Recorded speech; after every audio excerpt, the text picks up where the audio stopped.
Okay, so now I'm going to show you how to create a chart with a secondary data um, section. So I'm going to just focus on the months, and I'm going to have the total revenue, and I want that to be compared by the expenses. So remember, this is showing you non-contiguous data being selected. So that is data that we are using that is not directly next to each other in terms of the columns that we are choosing. For this one, I'm going to go in and have a look at the recommended charts. So you can see that there are two versions here that we can realistically use. We can use the clustered column, which is probably one that you more commonly see. And then we've got also the line chart that gives us our second series. So I'm just going to focus on that one here. You can, again, as always, go into the elements here, and you can go and add all the labels and so forth.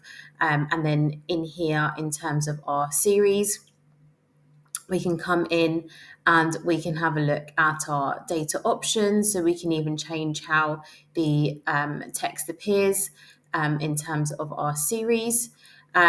We can also have a look at how we format these lines as well. So we could even change the color. So we can go from blue, maybe we change blue for the outline of this, to yellow.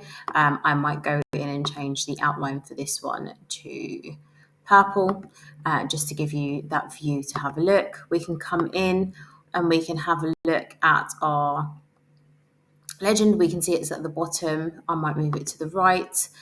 It doesn't have any names here. Okay, so what I would want to do is make sure that these are named. Okay, so if I want to have those named, I should always make sure that I am selecting the column heading here as well, so that they can automatically give us that name. We can also, like I've shown you previously, add a trend line in if we needed to. It's not very clear on this one, as you can see, due to the colours that I've chosen. And that's basically it for showing you the comparison here. So this is the sales versus the expenses.